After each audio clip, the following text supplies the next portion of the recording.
নমস্কাৰ মই নবজ্যোতি এটা গুৰুত্বপূৰ্ণ ভিডিও লৈছো এলপিইউপিৰ 4500 পদৰ নিযুক্তিৰ সন্দৰ্ভত আৰু লগতে নতুন বিজ্ঞাপনৰ সন্দৰ্ভত কিছু কথা আজি আলোচনা কৰিম আশা কৰো আপোনালোকে হেফলৈকে চাব প্ৰথমে মই জনাব বিচাৰিছো যে 4500 পদৰ নিযুক্তিৰ সন্দৰ্ভত ডিডব্লিউ ফালৰ পৰা দুখনকৈ নটিচ ইতিমধ্যে আপোনালোকে লাভ কৰিছে এই দুইখন নটিচত কি উল্লেখ কৰিছে এই কথাখিনি আপোনালোক মই স্পষ্টকৈ বুজাই দিম নটিচখন পঢ়ি দিও কাৰণ যেটো আপোনালোকে পঢ়িবলৈ পাইছে কিন্তু তাৰ মাজতে কিছু সংখ্যকৰ কিছু সন্দেহ আছে যে কি ডকুমেন্ট দিব লাগিব তেওঁলোকে বহুতে জনা নাই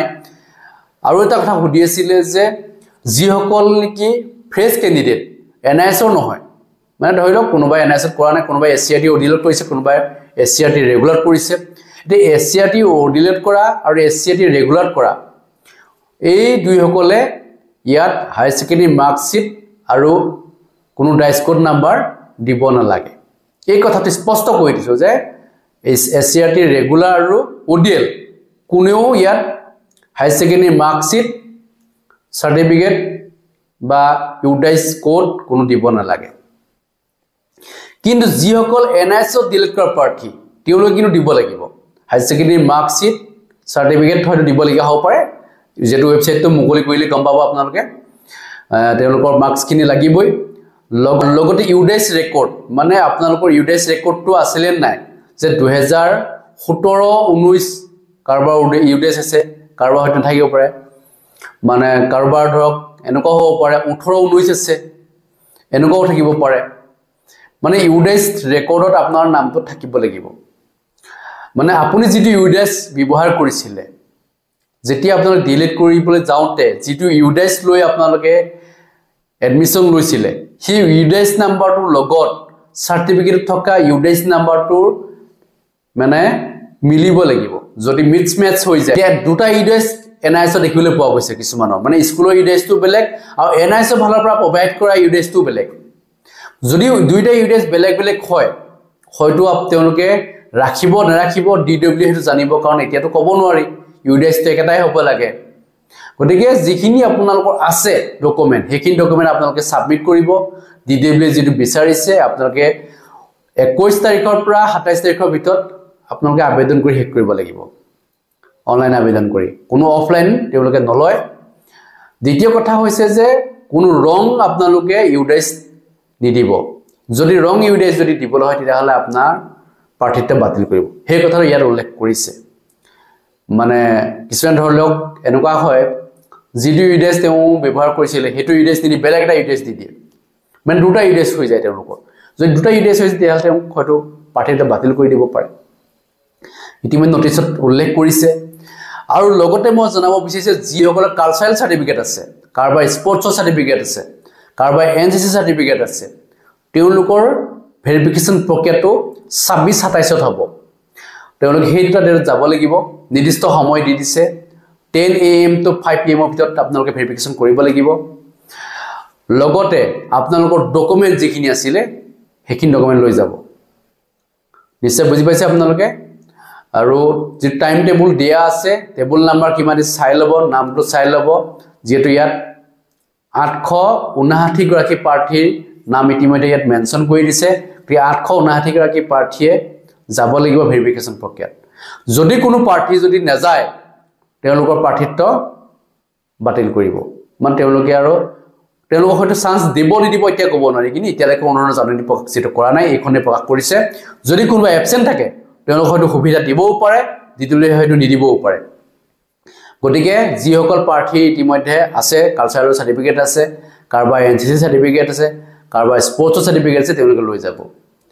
কাৰণ তাৰ কাৰণে মাৰ্কস ইতিমধ্যে আছে আপোনালোকে নিশ্চয় জানে যে এনসিসি সি সাৰ্টিফিকেট থাকিলে 5 মাৰ্কস পায় এনসিসি বি সাৰ্টিফিকেট থাকিলে 3 মাৰ্কস আকৌ কালচাৰেলৰ ক্ষেত্ৰত 5 মাৰ্কস তেনেকৈ দিয়া থাকে স্পৰ্টছৰ ক্ষেত্ৰত 5 মাৰ্কস এই যেটো মাৰ্কিং সিস্টেম আপোনালোকে ভালকৈ জানে ক'ত কিমান মাৰ্কস আছে গতিকে এই মাৰ্কসটো আপোনালোকে নিহিৰব যদি আপোনাৰ ডকুমেন্ট ক্লিয়াৰ আছে যদি আপুনি প্ৰকৃততে এনসিসি কোন হকল যিসকল সি সাৰ্টিফিকেট আৰু বি সাৰ্টিফিকেট আছে কোনো যাতে 2 নম্বৰ নহয় তেওঁলোক নিশ্চয় প্ৰদান কৰিব মাৰ্কস কালচাৰেলৰ ক্ষেত্ৰত যিসকল লাগি অসমৰ প্ৰতিনিধিত্ব কৰা হ'ব লাগে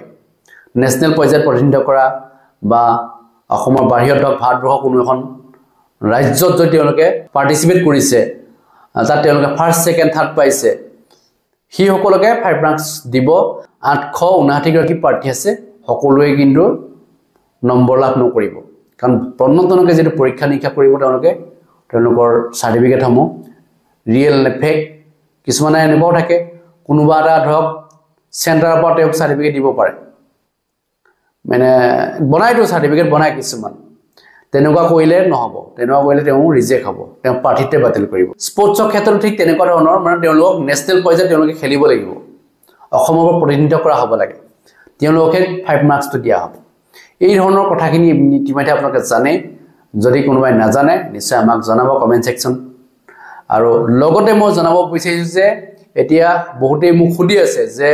নতুন বিজ্ঞাপনৰ সম্পৰ্কত কিবা খবৰ আহিছে নেকি এই সম্পৰ্কত বহুতেই জানিব বিচাৰে যেটো আমি শিক্ষামন্ত্ৰী মহোদয়ক লগ কৰিছিলো যোৱা 19 নৱেম্বৰ তাৰিখে আৰু শিক্ষামন্ত্ৰী মহোদয়ে আমাৰ পৰা যিখন মেমৰেণ্ডাম তেখেতে গ্ৰহণ কৰিছে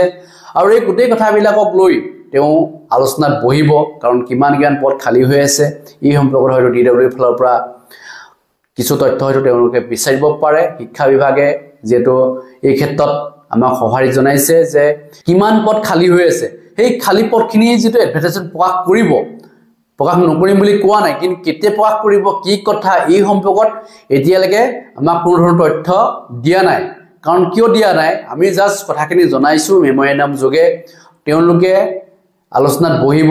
যিমান পদ খালি আছে সেই খালি পদসমূহ পূৰণ কৰিবলৈ চাবই যেটো শিক্ষা বিভাগে বহুখিনি পদ যেটো খালি পদ পূৰণ কৰিছে নকাকে থকা নাই বহুখিনি কষ্ট কৰিছে 5550টা পদৰ নিযুক্তিৰ সন্দৰ্ভত আপোনালোকে নিশ্চয় জানে যে 2 বছৰ দিন লাগি গল আকৌ এটা 4500 পদৰ নিযুক্তি আহি আছে কিন্তু 4500 পদৰ নিযুক্তিৰ কিছু হয়তো সময় লাগিব পাৰে যেটো সময় মানে কেনেকুৱা ধৰণৰ ফেব্ৰুৱাৰীত যে নিযুক্তি দিবই এইকেইটা দিন তেওঁলোকে খুব লাগিব যেটো ভেৰিফিকেশন প্ৰক্ৰিয়া চলিব আৰু যিমান বিলাক পদ খালি হৈ থাকিব বাকি পদসমূহৰ এই নিযুক্তি পিছতে যেটো ওলাব নৱেম্বৰ যেটো গুটে ভেৰিফিকেশন প্ৰক্ৰিয়াখিনি চলি থাকিব আৰু ডিসেম্বৰত ভেৰিফিকেশন প্ৰক্ৰিয়া চলিব গতিকে এই প্ৰক্ৰিয়াখিনি শেষ হোৱাৰ পিছতে ডিসেম্বৰ শেষৰ ফালে বিজ্ঞাপনৰ সম্পৰ্কত হয়তো মুখ্যমন্ত্ৰী হিমন্ত বিশ্ব শৰ্মা ডাঙৰীয়াই হয়তো ঘোষণা কৰিব পাৰে যে কিমান পদৰ বিজ্ঞাপন প্ৰকাশ কৰিব সেই সম্পৰ্কে হয়তো তেখেতে জনাব কাৰণ বৰ্তমানলৈকে শিক্ষা বিভাগে এইখিনি সম্পৰ্কত জনোৱা নাই যে কিমান পদ খালি হৈছে কিমান পদৰ বিজ্ঞাপন প্ৰকাশ কৰিব এই সম্পৰ্কত বৰ্তমানলৈকে জনাব পৰা অৱস্থাত হোৱা নাই কাৰণ এইখিনি প্ৰক্ৰিয়া চলি আছে যেটো ভেৰিফিকেশন প্ৰক্ৰিয়া চলি থকা সময়ছোৱাত যেটো গোটেই কথাবিলাক স্পষ্ট হৈ নুঠে কাৰণে তেওঁলোকে ক'ব পৰা নাই যে কিমান পদৰ বিজ্ঞাপন প্ৰকাশ কৰিব পৰৱৰ্তী পৰ্যায়ত যেটো এই পদখিনি কিমান ফিলআপ হয় তাৰ ওপৰতো কথা আছে যদি কিছু পদ ৰৈ যায় আকৌ বিজ্ঞাপনত সেইখিনি পদৰ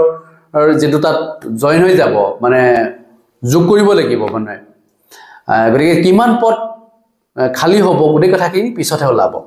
কাৰণ এতিয়া আপোনালোকে জানে যে 5550টা পদত 5550টা পদৰ নিযুক্তি হোৱা নাই কিছু সংখ্যক পদ থাকি গৈছে সেই পদসমূহৰ বিজ্ঞাপন প্ৰকাশ কৰিব লাগিব পৰৱৰ্তী পৰ্যায়ত আকৌ 4500 পদৰ নিযুক্তি ক্ষেত্ৰতো কিছু কথা আছে তাতো পদ হয়তো খালি হৈ থাকি যাব পাৰে কিছুমান পদ খালি হৈ থাকি যায় প্ৰাৰ্থীৰ অভাৱৰ কাৰণে এছটিএছৰ বহু পদ খালি হৈ আছে সেই পদখিনি পূৰণ হ'ব নহব নেক্সট পৰ্যায়ত সেইখিনি কথা আছে গোটেই পদ যিমানবিলাক পদ খালি হৈ থাকিব সেই পদৰ বিপৰীতে যেটো বিজ্ঞাপন প্ৰকাশ কৰিব গতিকে মই জনাব বিচাৰিছো যে যিসকল প্ৰাৰ্থীয়ে এতিয়াও আশা কৰি আছে যে বিজ্ঞাপনটো ডিসেম্বৰ লাষ্টত ঘোষণা কৰিব লাগে বুলি কৈছে যে বিজ্ঞাপনটো ডিসেম্বৰ লাষ্টত প্ৰকাশ কৰিব লাগে বহুতেই আমি কৈ আছিলো যে 15000 পদৰ বিজ্ঞাপন প্ৰকাশ কৰিব লাগে বুলি জনাইছিলো তেতিয়াহে এই যিখিনি 13টা প্ৰাৰ্থী আছে সকলোৱে নিযুক্তি লাভ কৰিব বেছি সংখ্যক প্ৰাৰ্থী নাই প্ৰায় 15-20 প্ৰাৰ্থীয়ে আছে 13টা প্ৰাৰ্থী সিটেট আৰু এটেট হয়তো 5000 মান প্ৰাৰ্থী আছে আৰু সিটেটত প্ৰায় 20000 মান আছে হয়তো 20-25000 তাতকে বেছি নহয় মানে তাৰে যদি 15000 পদৰ যদি নিযুক্তি হৈ যায় তেতিয়া হলে প্ৰায়বিলাকে পাই যাব নিযুক্তি দুই এজন থাকি যাব পাৰে তেওঁলোকে আৰু পৰৱৰ্তী পৰ্যায়ত টেট পৰীক্ষাত নম্বৰ ইনক্ৰিজ কৰি তেওঁলোকে পাব পাৰিব যিবিলাকৰ নেকি একেবাৰে নম্বৰ কম আছে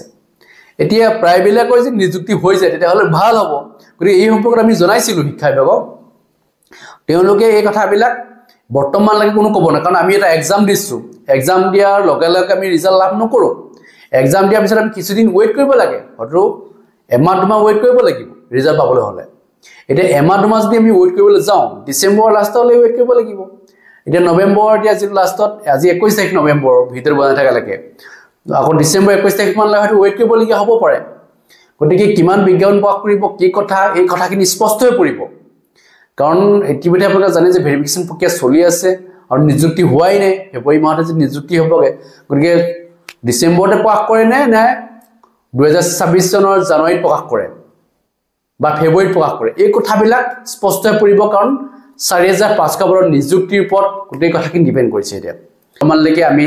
এই কথাটো কৈ দিব নোৱাৰো যে আমুক তাৰিখতে বিজ্ঞাপন প্ৰকাশ কৰিব বুলি গতিকে আমি আমাৰ যিখিনি কথা ক'বলগীয়া আছিল আমি যিখিনি দাবী জনাবলগীয়া আছিল দাবী প্ৰায় জনাইছোৱে আপোনালোকে নিশ্চয় জানে যে মই শিক্ষামন্ত্ৰী মহোদয়ক লগ কৰিছোঁ ডিৰেক্টৰ অফ এলিমেণ্টাৰী এডুকেশ্যনৰ সুৰঞ্জনা সেনাপতি বাইদেউক লগ কৰিছিলোঁ কথাখিনি কৈছে তেওঁলোকে আৰু আমাৰ কাৰণে যিমানখিনি পাৰে অভাৰলেপিঙৰ সম্পৰ্কত কৈছে যে অভাৰলেপিংটো আমি নোহোৱা কৰিব বিচাৰিছোঁ এতিয়া 5550টা পদত যিমান সংখ্যক প্ৰাৰ্থীয়ে চাকৰি লাভ কৰিলে সেই মানুহখিনি তেওঁলোকক অঁতৰাই দিব মানে 4500 পদত তেওঁলোকে ভেৰিফিকেশ্যন যাব নালাগে তেওঁলোকে নিযুক্তি লাভ নকৰিব 4500 পদত তেওঁলোকক আউট কৰি মিলিহে ভেৰিফিকেশ্যন প্ৰক্ৰিয়াটো ষ্টাৰ্ট কৰিছে গতিকে ইয়াত ডাবল অভাৰলেপিং এই ধৰণৰ নহ'ব মানে এজন প্ৰাৰ্থীয়ে ডাবল এপইণ্টমেণ্ট লাভ নকৰে অভাৰলেপিং নকৰা বুলি যেটো কথা দিছে আৰু কথামতে কামখিনি কৰি আছে গতিকে কিছু সময় লৈছে হেতু কাৰণে 4500 পদৰ নিযুক্তিটো বহুতে ভাবিছিলে যে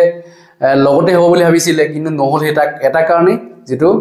ডাবলকে যাতে কোনো এপইণ্টমেণ্ট লাভ নকৰে আমিও কৈছিলোঁ যে পিছত দিলে ভাল বুলি আমি জনাই আছিলোঁ যাৰ কাৰণে অভাৰলেপিং হ'ব বুলি আমি জনাইছিলোঁ অভাৰলেপিং হলে চাকৰি লাভ নকৰিব বহু প্ৰাৰ্থী থাকি যাব এডভাৰটাইজমেণ্ট যিমান প্ৰকাশ কৰিলেও অভাৰলেপিং কৰি থাকিলে কোনো দিন মানে সেইখিনি পদৰ পূৰণ নহ'ব কাৰণ 5550টা পদটো এৰি পেলাইহে তেওঁলোকে আকৌ 4500 পদত আহিব লাগিব তাত আকৌ খালী কৰি থৈ আহিলে নহয় খালী পদটো কোনে ফিল আপ কৰিব সেই খালী পদটো ফিল আপ কৰিবৰ কাৰণেতো প্ৰাৰ্থী কিজন লাগিব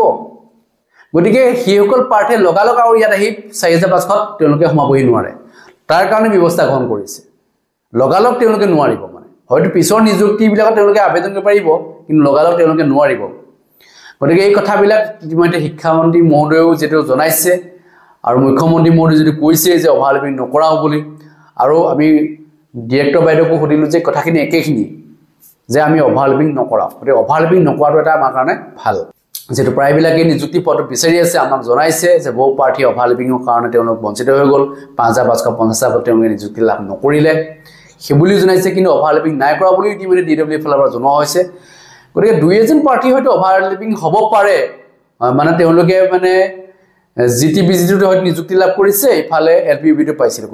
কোনোবা বেছি নহয় দুই এজন প্ৰাৰ্থী এনেকুৱা হয়তো হ'ব পাৰে বহুত বেছি নাই